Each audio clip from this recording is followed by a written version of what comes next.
नमस्ते। आज हम श्रीमद् भगवद गीता के एक बहुत ही गहरे अध्याय पर बात करने वाले हैं। अध्याय 8 अक्षर ब्रह्म योग। ये वो अध्याय है जो जीवन, मृत्यु, इन बड़े सवालों को छूता है, जो हम सबके मन में कभी न कभी तोड़ते ही हैं। हमारे पास इस अध्याय की व्याख्या के कुछ अंश हैं। इनमें अर्जुन के कुछ बहुत सीधे सवाल हैं और भगवान कृष्ण के उतने ही गहरे जवाब भी।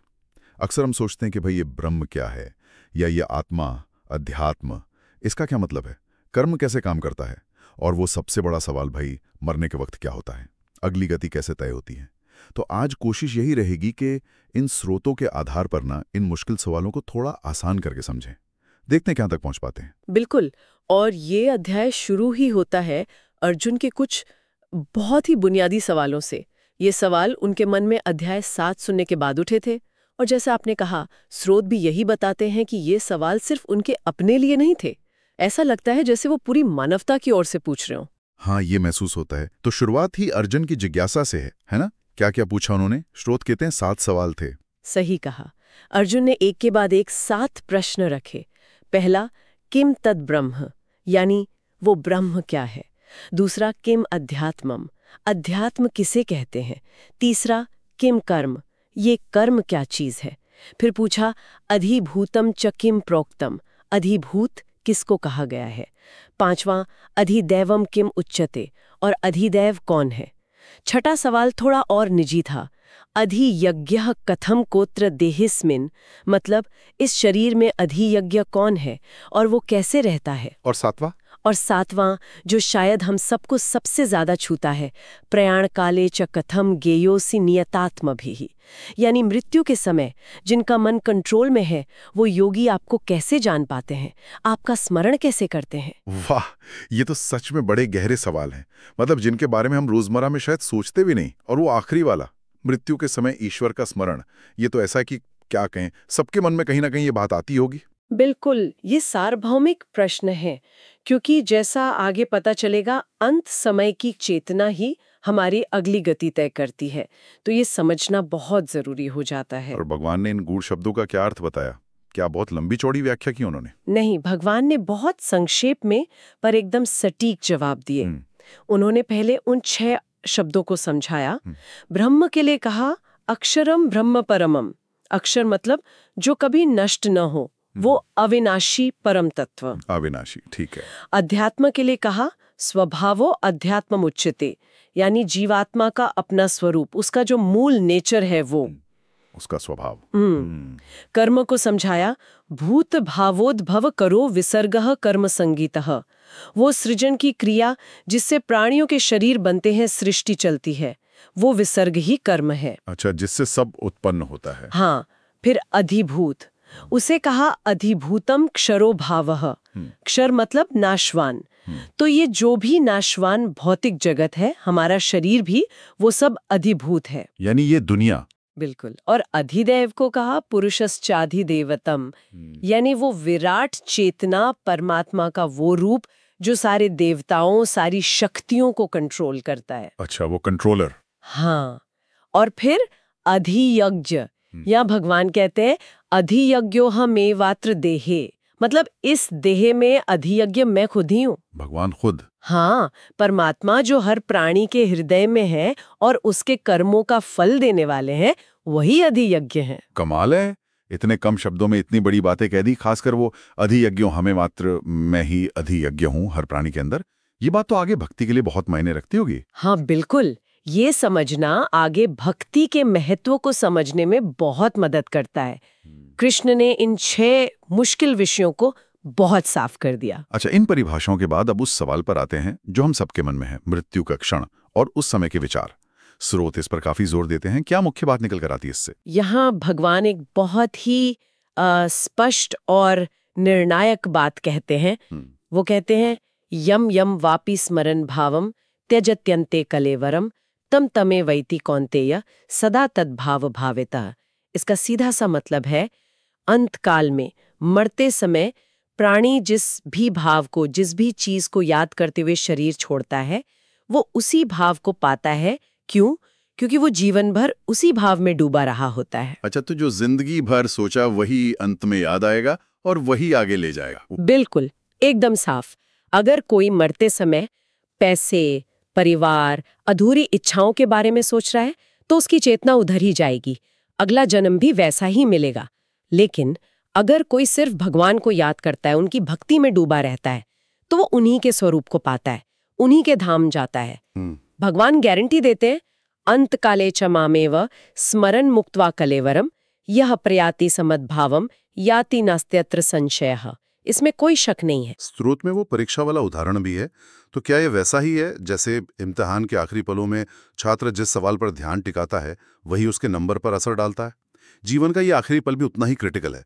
ये सोचकर तो लगता है कि हमारी जिंदगी की इस परीक्षा की तैयारी चल कैसे रही है। हाँ, बहुत अच्छा उदाहरण है ये। इसीलिए भगवान अर्जुन से कहते हैं, तस्मात् सर्वेषु कालेषु माम अनुस्मरा युध्य च मयि अर्पितो मनोबुद्धिर मामे वैश्यस्य संशयम। मतलब इसलिए तुम हर समय मेरा स्मरण करो और अपना कर्तव्य यानी युद्ध भी करो। कर्म छोड़ने को नहीं कहा, कर्म करते हुए याद करो।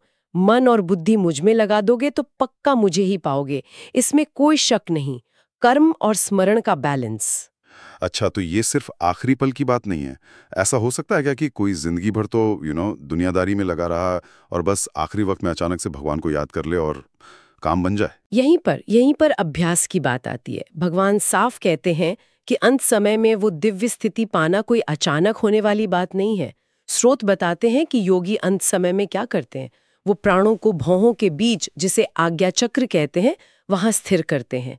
मन को एकाग्र करके पूरी भक्ति और योग बल से ओम, इस एकाक्षर ब्रह्म का जाप करते हुए और भगवान के रूप को याद करते हुए शरीर छोड़ते हैं। तब वे परम गति को पाते हैं। भगवान कहते हैं, ओम मित्येकाक्षरम ब्रह्मं व्याहरण माम अनुस्मरन् यः प्रयाति त्यजन् देहम सयाति परमाम गतिम। लेकिन ये सुनने में जितना सीधा लग रहा है उतना आसान तो नहीं होगा। बिल्कुल नहीं। ये उसी के लिए संभव है जो जीवन भर अभ्यास करता है, लगातार भगवान के ध्यान में, उनकी भक्ति में लगा रहता है। उसके लिए अंत समय में भगवान का स्मरण स्वाभाविक हो जाता है, सहज। भगवान आगे ये भी कहते हैं कि जो भक्त अनन्य चित्त से, मतलब बिना भटके, हमेशा मुझे याद करता है, उस नित्य युक्त योगी के लिए मैं सुलभ हूँ। तस्याहम सुलभः पार्थ नित्य युक्तस्य योगिना। भगवान उसे आसानी से मिल जाते हैं। मतलब अंत समय की तैयारी असल में पूरे जीवन की तैयारी है। ये कोई आखिरी दिन का क्रैश कोर्स नहीं है। जिंदगी भर जो चेतना बनाई वही साथ जाएगी। ये तो बहुत बड़ी अहम सीख है। एकदम सही। साधना और स्मरण में निरंतरता, वही कुंजी है इस अध्याय में। ये जो दुनिया है, ये संसार, इसके बारे में क्या नजरिया दिया गया है? इसकी प्रकृति पर भी कुछ कहा है क्या? हाँ, भगवान संसार के स्वरूप को बहुत साफ शब्दों में बताते हैं। वो इसे कहते हैं दुखालयम अशाश्वतम। दुखालयम अशाश्वतम। हाँ, दुखालयम मतलब दुखों का घर, और अशाश्वतम मतलब अस्थाई, नश्वर। यहाँ सुख है पर वो टिकते नहीं, दुख में बदल जाते हैं। और यहाँ कुछ भी परमानेंट नहीं है। यहाँ जन्म मरण का चक्कर, पुनर्जन्म चलता ही रहता है। भगवान कहते हैं कि जो महात्मा उन्हें पा लेते हैं वो इस दुखों के घर में दोबारा नहीं आते। मामूपीत्य पुनर्जन्म दुखालयम शाश्वतम नाप्नुवन्ति महात्मानः संसिद्धिम परमाम गताः। तो मतलब यहाँ से निकलना ही असली लक्ष्य है। बिल्कुल। भगवान आगे बताते हैं कि ब्रह्मलोक तक, जो सबसे ऊंचा लोक माना जाता है, वहां तक भी सब पुनरावर्ती हैं, पुनरावर्तिनो। मतलब वहां जाने वाले भी पुण्य खत्म होने पर वापस आते हैं। उन्होंने समय की विशालता भी बताई है। ब्रह्मा का एक दिन यानी कल्प हजारों युगों का होता है, और उतनी ही लंबी रात। दिन में सृष्टि होती है, रात में सब लीन हो जाता है। ये चक्र चलता रहता है। बाप रे, हजारों युग। हाँ, लेकिन इस बनने बिगड़ने वाली जगत से परे एक और सत्ता है, भगवान का परम धाम। उसे अव्यक्त अक्षर कहा है। वो इस सृष्टि के बनने बिगड़ने से परे है। वो शाश्वत है, सनातन है। भगवान कहते हैं, परस्तस्मात्तु भावो हुयो अव्यक्तो अव्यक्तात् सनातना। यानी उस अव्यक्त प्रकृति से भी परे जो दूसरा सनातन अव्यक्त भाव है, वो सब कुछ नष्ट होने पर भी नष्ट नहीं होता। और यम प्राप्य न निवर्तन्ते तद्धामम परमम मम। जिसे पाकर जीव वापस नहीं लौटते, वही मेरा परम धाम है। स्रोत में वो समुद्रों और लहरों वाला उदाहरण है, वो शायद इसे समझने में मदद करता है। जैसे लहरें, ये संसार, ये लोक बनती बिगड़ती हैं, आती जाती हैं, पर समुद्र की गहराई, वो परमधाम, वैसी ही रहती है, स्थिर। हाँ, ये उपमा बहुत अच्छी है। ये नश्वरता का एहसास कराती है और हमारा ध्यान उस शाश्वत लक्ष्य की ओर ले जाती है। इससे वैराग्य जगता है। मतलब जो टिकने वाला नहीं है, उससे मोह कम होता है। अच्छा, मृत्यु के बाद आत्मा जाती कहाँ है, इसके बारे में भी कुछ है? स्रोत में 2 रास्ते बताए हैं, शुक्ल और कृष्ण मार्ग। ये क्या है? हाँ, भगवान 2 मुख्य मार्गों का वर्णन करते हैं जिनसे योगी प्रयाण करते हैं। वो कहते हैं, मैं बताता हूं कि किस मार्ग से जाने वाले योगी वापस नहीं आते और किस से जाने वाले वापस आते हैं। पहला है शुक्ल मार्ग। इसे देवयान या अर्ची मार्ग भी कहते हैं। ये प्रकाश का मार्ग है। प्रकाश का?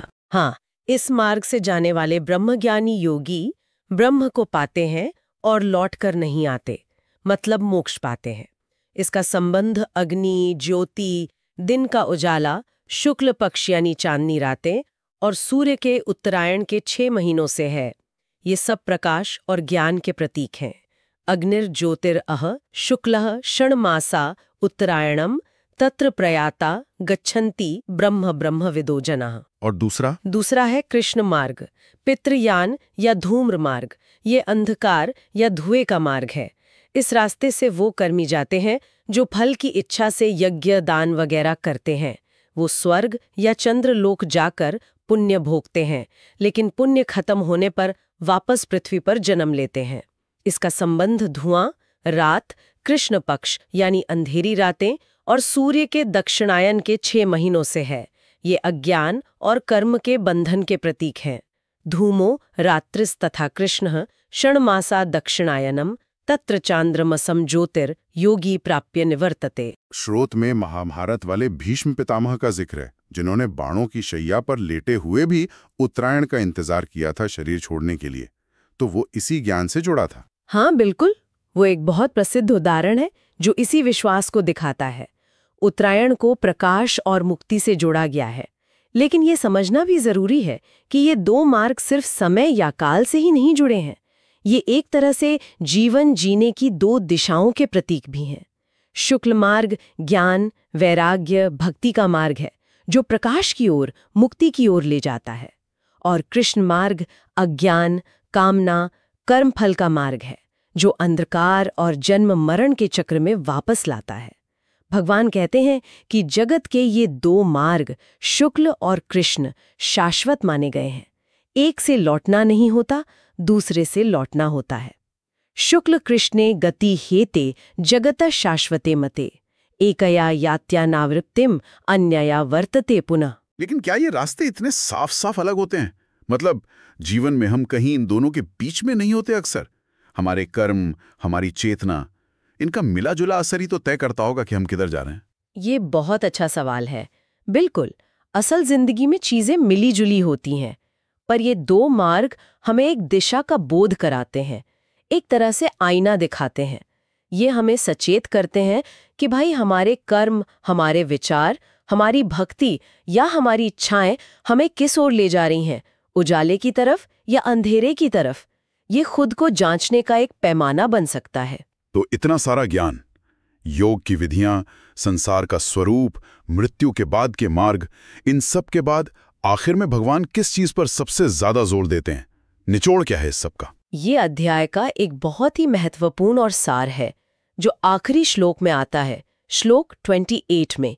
भगवान जैसे सभी साधनों का निचोड़ बताते हुए कहते हैं, वेदेषु यज्ञेषु तपस्सुश्चैव दानेषु यत् पुण्यफलम प्रदिष्टम अत्येति तत्सर्वमिदं विदित्वा योगी परम स्थानम उपेति च आद्यम। इसका क्या मतलब हुआ? इसका सीधा सा अर्थ है, वेदों को पढ़ने से, यज्ञ करने से, तपस्या करने से और दान देने से जो भी पुण्य फल शास्त्रों में बताए गए हैं, इन सारे पुण्य फलों को वो योगी भक्त लांघ जाता है। अतेति मतलब ट्रांसेंड कर जाता है, जो इस अध्याय के रहस्य को जान लेता है, यानी भक्ति के महत्व को और भगवान के स्वरूप को समझ लेता है, और वो उस सनातन परम पद को पा लेता है। संक्षेप में कहें तो अनन्य भक्ति योग का रास्ता इन सभी पुण्य कर्मों से भी ऊपर है, श्रेष्ठ है, क्योंकि ये भक्त को सीधे भगवान के परम धाम तक ले जाता है। भक्ति योगी को ये सारे पुण्य फल तो अपने आप मिल ही जाते हैं, पर वो उनसे भी ऊपर उठकर परम लक्ष्य को पा लेता है। तो इस पूरी चर्चा का, इस अध्याय का निचोड़ ये निकलता है कि भाई, मृत्यु के समय हमारी चेतना की स्थिति सबसे ज्यादा मायने रखती है।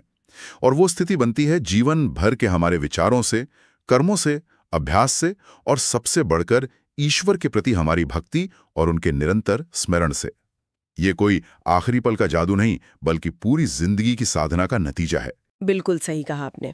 ये अध्याय हमें बार बार याद दिलाता है कि ये दुनिया, ये भौतिक संसार अस्थायी है, अशाश्वत है और दुखों का घर, दुखालयम है।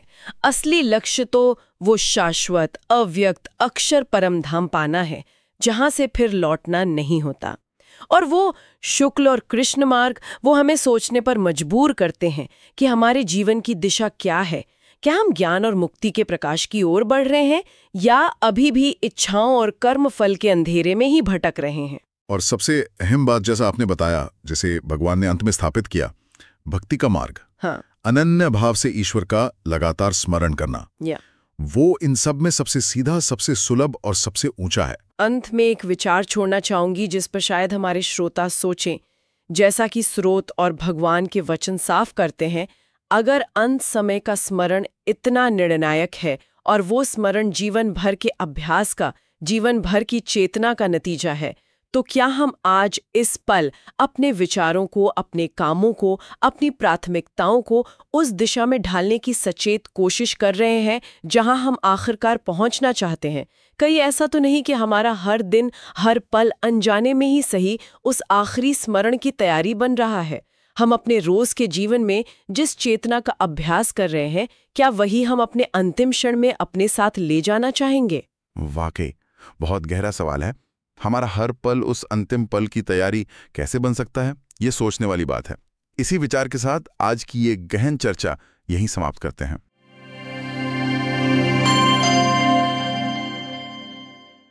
अगर आपको यह वीडियो पसंद आई हो तो कृपया चैनल को सब्सक्राइब करें, वीडियो को लाइक करें और अपने विचार कमेंट में जरूर साझा करें। आपका सहयोग हमें और भी अच्छा कंटेंट बनाने की प्रेरणा देता है।